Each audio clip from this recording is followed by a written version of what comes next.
Welcome to UPSCpractice.com. Let's discuss on the Havana Syndrome. There are several various symptoms experienced by people affected with this syndrome.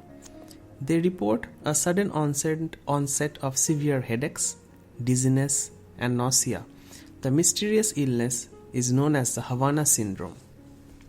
While these symptoms typically are associated with a concussion, the usual causes of such an injury, a fall, blow to the head, or proximity to an explosion, weren't at play. So that makes it all the more mysterious. There is speculation that some of these victims had an attack from an invisible weapon known as directed microwave radiation, and the White House had announced it would ramp up inquiries into who or what could have caused the incidents. A mechanical engineering professor at the University of Wisconsin-Madison, Christian Frank, believed the idea of a directed microwave attack is spot on, and his collaborators have shared new research on the preprint server that supports that notion. An expert in understanding the mechanics and biology of how cells respond to a traumatic brain injury, Frank is the director of Panther, a transdisciplinary research initiative funded with $10 million. In this research, Frank leveraged a technique called inertial microcavitation that allowed him to mimic the effects of an explosion or directed energy exposure on different regions within neural cells. Cavitation occurs when a liquid static pressure drops below its vapor pressure, leading to small vapor-filled bubbles. Exposed to higher pressure, the bubbles then collapse and generate shock waves and forces strong enough to damage adjacent materials, in this case, the brain tissue. It was found that under blast-like conditions, neural cells, microtubules, and filamentous actin could withstand higher physical strain than neuronal dendritic spines. Those results aligned with injury thresholds previously reported for lower and moderate strain rates. What stood out, however, is that those blast-like conditions produced only physical injuries to the brain cells rather than also biochemically activated cell degeneration, as is typical during an injury caused by a fall or blow to the head. This is a new kind of insult to the brain that we haven't seen, said Frank. It was also said that when he first read the research describing the brain injuries of US personnel sustained in Cuba, he was perplexed. There were lots of places where it was noticed significant changes in the volume of white matter, but it didn't seem consistent with the pathology it is known from concussions. What was missing from that research, however, was understanding of how the injuries occurred in the first place. It looked like blast pathology, but how did it happen if there was no blast? Digging deeper, it was found by a research team that had simulated neural cells exposure to microwaves, resulting in enough of a temperature increase to cause thermal stress in the cells. The physics, it was found, points to microwaves as a very plausible explanation, in the absence of an explosion, for how those mysterious brain injuries occurred. When a microwave is pulsed, waves bounce around and generate large stresses and pressure. Those pressures can give rise to cavitation, which generates very large and fast stresses on the brain tissue. A team of medical and scientific experts who studied the symptoms of as many as 40 State Department and other government employees concluded that nothing like them had previously been documented in medical literature, according to the National Academics of Sciences report. Many reported hearing a loud sound and feeling pressure in their heads, and then experienced dizziness, unsteady gait, and visual disturbances. Many of them suffered long-standing debilitating effects. The committee felt that many of the distinctive and acute signs and symptoms and observations reported by government employees are consistent with the effects of directed pulse radiofrequency energy.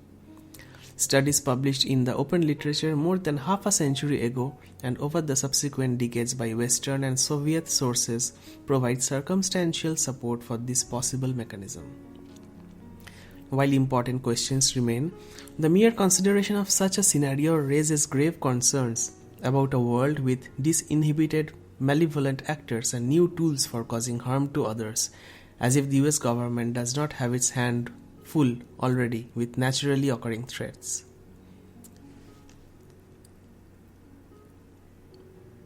The State Department, responding to this report, said each possible cause remains speculative and added that the investigation, now 3 years old, is still ongoing.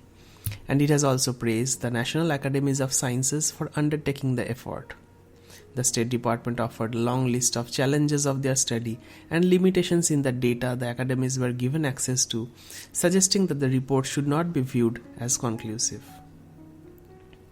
The National Defense Authorization Act released this week included language from Shaheen that will expand long-term emergency care benefits for affected US government employees and their dependents. Much more must be done to uncover the source of these incidents and ensure that no other public servant suffers this way. Overall, directed pulse RF energy appears to be the most plausible mechanism in explaining these cases among those that the committee considered. The committee cannot rule out other possible mechanisms and considers it likely that a multiplicity of factors explains some cases and the differences between others. The number of possible syndrome cases around the world fluctuates frequently as new suspected cases are added to the list, while other cases deemed by doctors to be unrelated ailments are removed from the list. As of late May 2021, more than 130 possible cases had been reported around the world. The CIA accounted for some 50 of those cases. The rest were mostly US military and State Department personnel and their family members. A senior national security official recently told, "The only thing we can say definitively on the number is that we don't know the exact number." The first possible syndrome case in Vienna was reported a couple of months after Biden's inauguration. That case and subsequent ones were reported to officials in Washington soon after they occurred. But the Biden administration decided not to announce a Vienna outbreak. Officials were concerned that any public disclosure about the case would hamper ongoing US intelligence and law enforcement investigations which are still underway in Vienna. The Austrian embassy in Washington declined to comment on the cluster of cases. Many American officials who suspect that Russian operatives and technology were responsible for the syndrome believe that among Moscow's goals in Cuba was to see whether they could force the US to scale back its presence on the island. If so, then Moscow's mission was accomplished. The CIA station in Havana was shuttered by the agency's then director Mike Pompeo, and the US diplomatic presence was curtailed dramatically by then Secretary of State Rex Tillerson. It is unclear what impact, if any, the new cases have had on US diplomatic and intelligence activities in Vienna. If the Russians are, in fact, to blame, as many top Biden administration officials believe, their goals remains unknown. They may have hoped that the incidents in Vienna would force US diplomats and spies to leave the city. There is no indication that the embassy or the station have been downsized. They may also have been trying to hamper American efforts to close ranks with the Austrians. The senior Biden administration officials said, "We have not determined intent or motive. We do not have a view on that yet." So how were these symptoms of Havana Syndrome treated? Magnetic resonance imaging on MRI scans of affected individuals compared with those of healthy individuals show differences in the white matter. This supports the hypothesis that Havana Syndrome is a disorder involving non-specific and unfathomable changes in brain activity and structure. The management of the disease consists of alternative medicine modalities such as art therapy, meditation, breathing exercises, and acupuncture.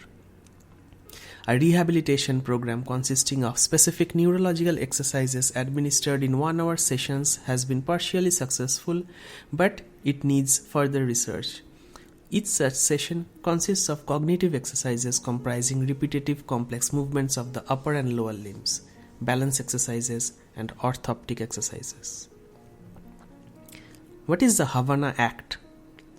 On July 6, 2021, the US Senate unanimously passed legislation to support American public servants who have incurred brain injuries from possible directed energy attacks or Havana Syndrome, called the Havana Act, helping American victims afflicted by neurological attacks. In short, Havana. The act, which was authorized by Senator Susan Collins along with the Intelligence Committee, plans to lend financial support to individuals who have suffered from the Havana Syndrome. Both the Central Intelligence Agency (CIA) and State Department will create regulations detailing fair and equitable criteria for paying the victims. The Havana Act, or the Helping American Victims Afflicted by Neurological Attacks Act, is an endeavor by the US government to acknowledge the hardships of afflicted US public officers, providing financial aid and legislative changes to help cope with the condition. Thank you very much for listening to this discussion. For more such discussions, get the UPSC Practice app from the App Store.